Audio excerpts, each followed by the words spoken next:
Jika dia mencari keamanan, Anda harus bicara keamanan. Jika dia mencari pendidikan dan pengalaman yang lebih tinggi, Anda akan bicara soal itu. Poinnya adalah bahwa Anda harus mengetahui apa yang dia inginkan, dan kemudian Anda akan menunjukkan bagaimana dia dapat mendapatkan apa yang dia cari dengan melakukan apa yang Anda inginkan, misalnya dengan bekerja untuk Anda. Membuat prinsip ini berhasil dari sisi yang berlawanan. Andaikan Anda melamar sebuah pekerjaan yang sangat Anda inginkan, pertama-tama Anda pasti akan mencari tahu kemampuan yang dibutuhkan dan tugas serta tanggung jawabnya, sehingga Anda dapat memperlihatkan pada mereka bahwa Anda dapat menangani pelanggan mereka lewat telepon. Setelah Anda tahu apa yang mereka cari, Anda dapat membicarakan apa yang ingin mereka dengar. Metode mengetahui apa yang orang inginkan adalah dengan bertanya, melihat, dan mendengarkan mereka, ditambah usaha Anda untuk mengetahui. Bab 7. Cara terampil untuk meyakinkan orang. Adalah kodrat manusia bila orang bersikap skeptis pada Anda, dan apa yang Anda katakan bila Anda mengatakan hal-hal yang sifatnya menguntungkan diri Anda.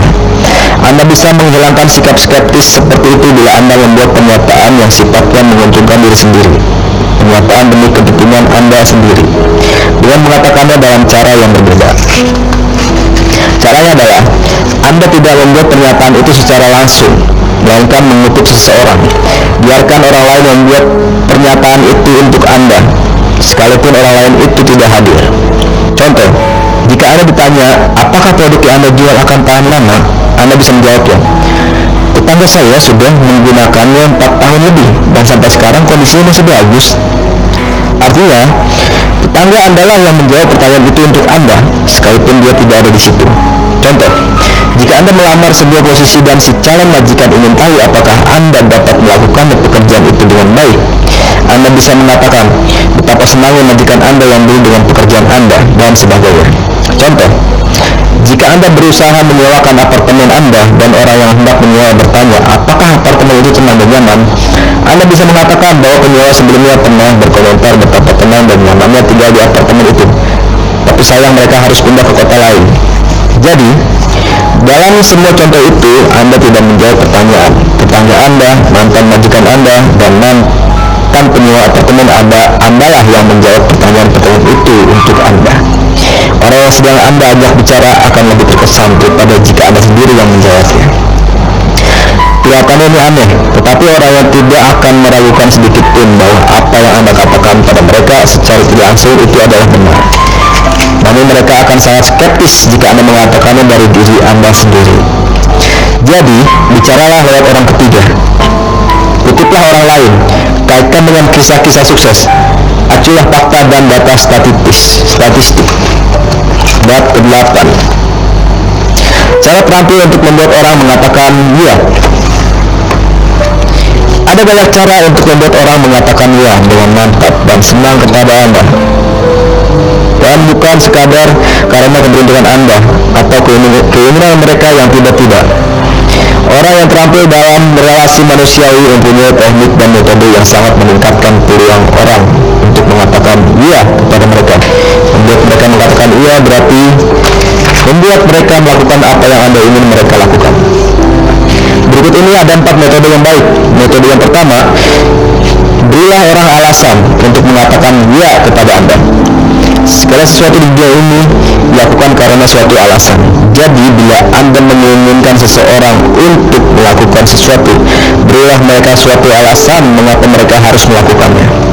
Akan tetapi, pastikan bahwa alasan yang Anda berikan adalah alasan mereka. Artinya alasan-alasan yang akan menguntungkan mereka. Cara yang salah adalah Anda memberi alasan-alasan yang akan menguntungkan Anda. Singkatnya, katakan pada orang bagaimana mereka akan beruntung dengan melakukan apa yang Anda ingin mereka lakukan, bukan bagaimana Anda akan beruntung. Metode yang kedua, ajukan pertanyaan ya. Bila Anda berusaha membuat orang mengatakan ya pada Anda, pertama-tama masukkan mereka ke dalam kerangka berpikir ya.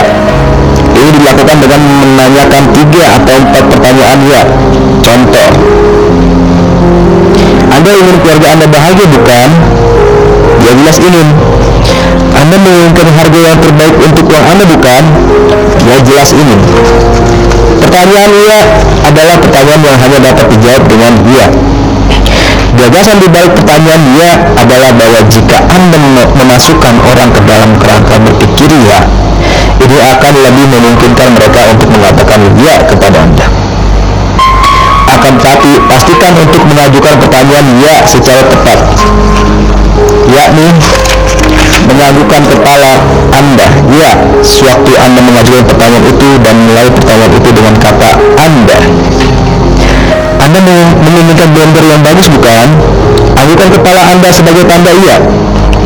Anda menginginkan pakaian yang kelihatan bagus bukan? Anggukkan kepala Anda sebagai tanda iya. Oke, jadi sambil menganggukkan kepala ya. Metode yang ketiga, berilah orang pilihan di antara dua iya. Artinya, membuat orang memilih di antara mengatakan ya kepada Anda dengan cara ini atau mengatakan ya kepada Anda dengan cara lain. Entah cara ini atau cara lain yang mereka pilih, mereka mengatakan ya kepada Anda.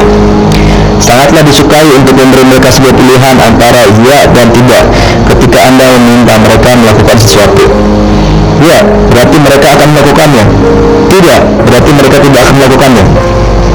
Keterampilannya adalah membuat mereka memilih antara melakukan apa yang Anda inginkan dengan cara ini atau cara lain. Misalnya, jika Anda ingin bertemu dengan Pak Smith, contoh, apakah sore ini waktu yang baik, Pak Smith? Ataukah Anda lebih senang esok pagi atau sore? Anda memberi Pak Smith sebuah pilihan waktu untuk menemui Anda, pilihan ya. Cara yang lebih baik adalah meminta janji bertemu. Dengan cara ini Anda memberi dia pilihan antara ya, Anda bisa bertemu, dan tidak, Anda tidak bisa bertemu. Misalnya, contoh, apakah Anda menginginkan yang hitam atau Anda menginginkan yang putih?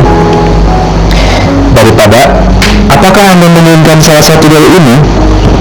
Apakah Anda ingin mulai bekerja besok atau Selasa? Daripada, apakah Anda ingin mulai bekerja? Apakah Anda ingin membayarnya secara kredit atau secara tunai? Daripada, apakah Anda menginginkan ini?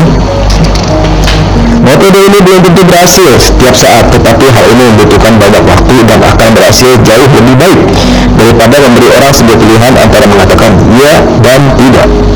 Metode keempat, mengharapkan orang mengatakan ya kepada Anda dan biarkan mereka tabu mereka diharapkan mengatakan ya. Bila Anda mengharapkan orang untuk mengatakan ya kepada Anda, itu adalah keyakinan. Akan tetapi ini jauh melebihi keyakinan. Satu langkah lebih jauh, Anda membiarkan mereka tahu, Anda jelas-jelas memberi mereka kesan bahwa mereka diharapkan untuk mengatakan ya. Hampir semua orang mulai dengan netral dan dapat diarahkan. Banyak yang tidak pernah ragu atau goyah melakukan apa yang Anda inginkan begitu Anda telah membuat mereka tahu hal itu diharapkan dari mereka. Ini adalah psikologi yang luar biasa dan akan mudah bagi Anda untuk mempraktekannya setelah beberapa keberhasilan pertama. Bab 9. Cara terampil untuk menentukan suasana hati orang. Anda dapat membuat 9 dari 10 orang menyukai Anda dengan seketika. Anda dapat membuat 9 dari 10 orang sopan, kooperatif, dan bersahabat dalam satu detik dengan keajaiban yang sama. Begini caranya. Cara yang pertama, dengan mengingat bahwa beberapa detik pertama dari suatu hubungan biasanya menentukan suasana dan sifat hubungan. Metode kedua, dan kemudian dengan menggunakan hukum dasar kedua dari perilaku manusia. Orang sangat condong untuk menanggapi dengan baik perilaku orang lain. Singkatnya, orang menanggapi dengan baik. Jadi, dalam detik pertama saat Anda pertama kali melakukan kontak mata dengan orang, sebelum Anda mengatakan sesuatu, sebelum Anda memecah kesunyian, berikan senyum tulus Anda padanya. Apa yang akan terjadi? Mereka akan menanggapi dengan baik. Mereka akan membalas senyum Anda dengan senang. Dalam setiap tindakan relasi manusiawi, suatu hubungan di antara dua orang, ada suatu atmosfer, suasana hati, dan adegan. Keterampilan di sini adalah kemampuan Anda menentukan atmosfer, suasana hati, dan adegan itu. Baik Anda maupun orang lain tersebut akan menentukannya. Jika Anda bijaksana, Anda akan menentukannya untuk keuntungan Anda sendiri. Salah satu fakta tragis dalam hubungan manusia adalah kegagalan orang untuk menyadari bahwa apa yang mereka akibatkan pada orang lain, mereka akan mendapatkan balasannya dari mereka. Jika Jika Anda membuat matahari bersinar bagi orang lain, Anda pun akan mendapat sinar matahari dari mereka. Jika Anda mendatangkan badai bagi mereka, Anda pun akan menuai badai. Kuncinya terletak pada waktu. Tersenyumlah sebelum Anda memecah kesunyian. Ini menjadikan adegan itu dimulai dengan suasana yang hangat dan bersahabat. Nada suara dan ekspresi wajah Anda juga amat penting, karena hal itu menunjukkan pemikiran-pemikiran Anda yang lebih dalam. Jangan lupa untuk memulai senyum dengan cara yang sama seperti yang dilakukan para penghibur dan model profesional. Katakan dalam hati tanpa bersuara, senyum, Anda pasti berhasil. Bab ke-10. Cara terampil untuk memuji orang. Manusia hidup bukan hanya dengan makan nasi saja. Manusia membutuhkan santapan untuk jiwa, seperti halnya untuk tubuh. Ingat bagaimana rasanya ketika sebuah kata yang manis atau pujian diberikan kepada Anda. Ingat bagaimana sepanjang hari atau malam Anda menjadi bersinar oleh kata manis atau pujian itu. Ingat berapa lama perasaan baik itu bertahan. Orang lain pun akan bereaksi persis seperti Anda. Jadi, katakan hal-hal yang ingin didengar oleh orang. Mereka akan menyukai Anda karena mengatakan hal-hal yang baik, dan Anda akan merasa enak karena telah mengatakan hal-hal itu. Bermurah hatilah dengan pujian Anda. Carilah seseorang dan sesuatu untuk dipuji, dan kemudian lakukanlah. Tetapi, pujian Anda harus tulus. Jika tidak tulus, jangan diberikan. Pujilah perbuatannya, bukan orangnya. Memuji perbuatan menghindari sesuatu yang memalukan dan kekeliruan. Hal ini mempunyai kesan yang jauh lebih tulus. Menghindari tuduhan favoritisme dan menciptakan insentif untuk melakukan lebih banyak perbuatan yang sama. Misalnya, John, pekerjaanmu tahun lalu sungguh-sungguh luar biasa. Daripada, John, kamu memang orang yang baik. Mary, kamu melakukan pekerjaan yang sangat bagus dalam laporan akhir tahun. Daripada, Mary, kamu adalah karyawan yang baik. Pak Smith, halaman dan taman Anda sangat indah. Daripada, Pak Smith, Anda bekerja keras untuk semua ini. Buatlah pujian itu spesifik, tunjukkan dengan tepat. Resep kebahagiaan, biasakanlah untuk setiap hari mengatakan suatu hal yang baik kepada sedikitnya 3 orang yang berbeda. Kemudian lihatlah bagaimana perasaan Anda setelah berbuat demikian. Ini adalah resep kebahagiaan untuk Anda. Ketika Anda melihat kebahagiaan, rasa terima kasih dan kesenangan Anda berikan kepada orang lain dengan melakukan hal ini, Anda akan merasa senang. Ada sukacita yang lebih besar dalam memberi daripada menerima. Cobalah.